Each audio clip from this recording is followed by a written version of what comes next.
Welcome to another great episode of Diverse Talking Heads. I'm your man, Calvin Gibbs, and we are very happy that you decided to check us out today because we have a very interesting and I think relevant topic for this episode of Diverse Talking Heads.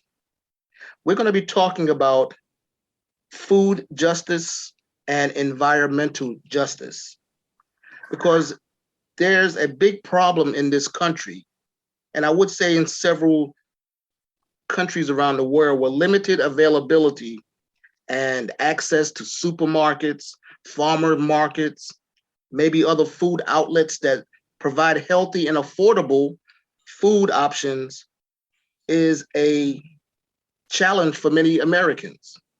Lack of access to affordable, healthy food can contribute to community stress, uh, deprivation. It can lead to chronic diseases. We're going to talk about some of those as well. So today we have a panelist group of experts. I say experts because Diverse Talking Heads is all about our point of view, a diverse point of view. Everyone has a different point of view. So let me introduce the panelists today. Hello, Charles. Alan, thanks for having me. Welcome. And welcome, JD.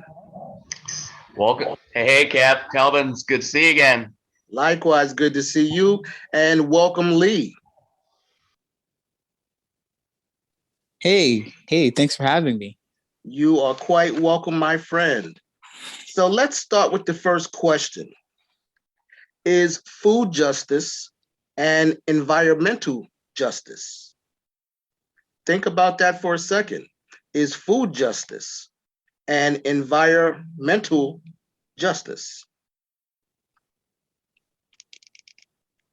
Because when you think about food justice and the type of questions that come up with land ownership, agricultural practices, distribution of food, and then where that food is or is not available. Is food justice and environmental justice? Yeah, this is Lee. I would say, they're definitely linked. They're definitely linked based on everything you already just said about how you have distribution, ownership, and then who's able to buy that food.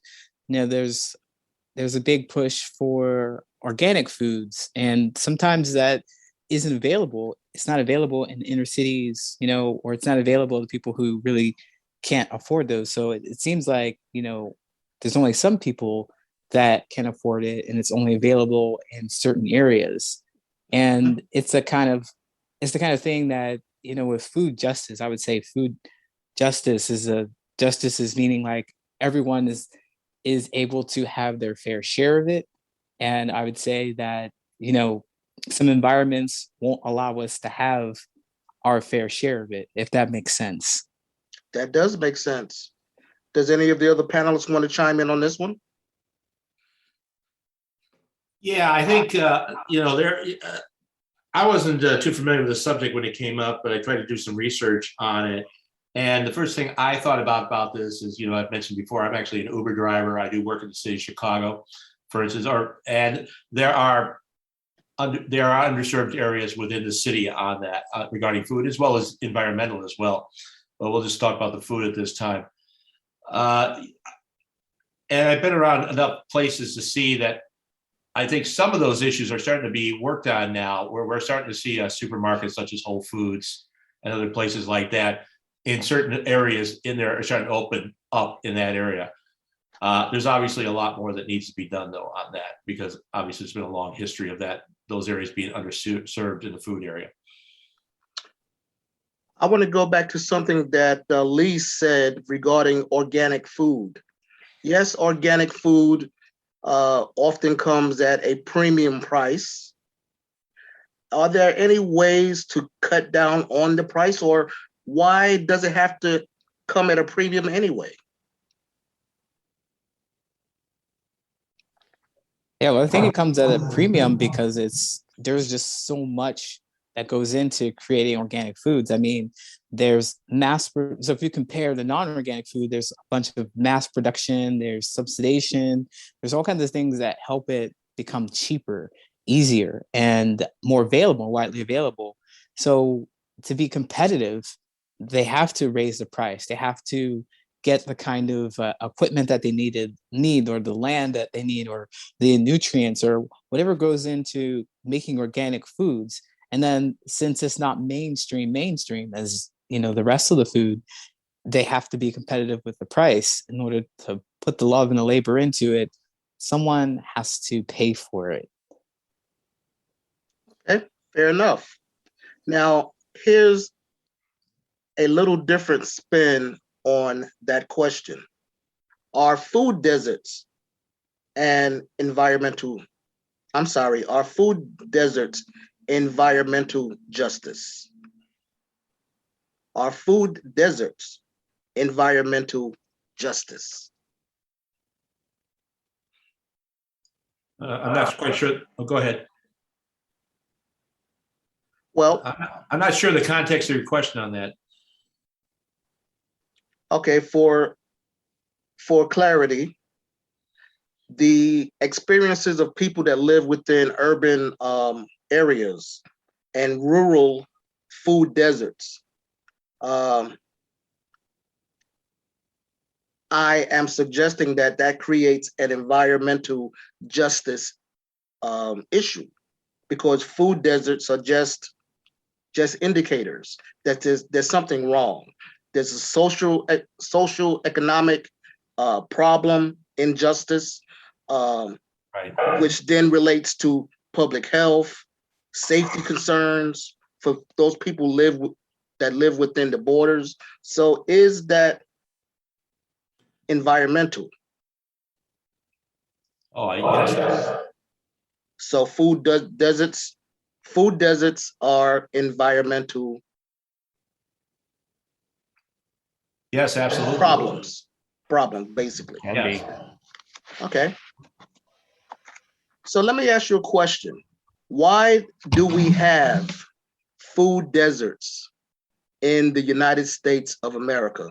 I lived in a food desert on the west side of Chicago. This was actually right on the borderline of Oak Park. Now, when I first moved to Chicago and lived in the suburb of Oak Park, I was happy. It was nice. It was suburban. We did have the local Jewel supermarket there. There was plenty of stores to go shopping at.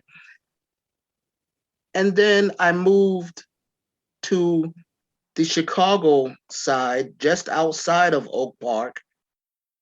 Nothing.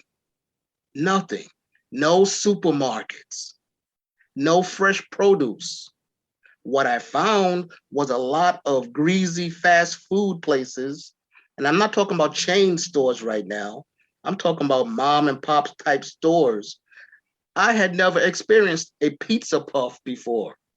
It is one of the worst things for your body, but that's what people love to eat in that area. So why, when you just cross the street into another suburb, it's literally crossing the street, is there that much disparity as far as places to get good food?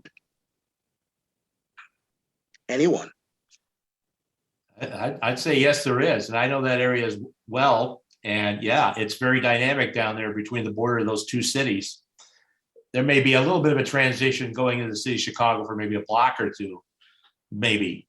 But beyond that, no. And, after that, it's going to be convenience stores or liquor stores, where you get a 12-pack of beer and a bag of potato chips or whatever there. And that's it, not anything nutritional. And it's dramatic. Like you said, it's literally you could cross the street and there's a change on that. It's very dramatic. Okay, well, let's try to change the spin on this, in that we know that the people in charge of what's going to go into a neighborhood as far as businesses here in Chicagoland. It happens to be the aldermen who plan what's going in.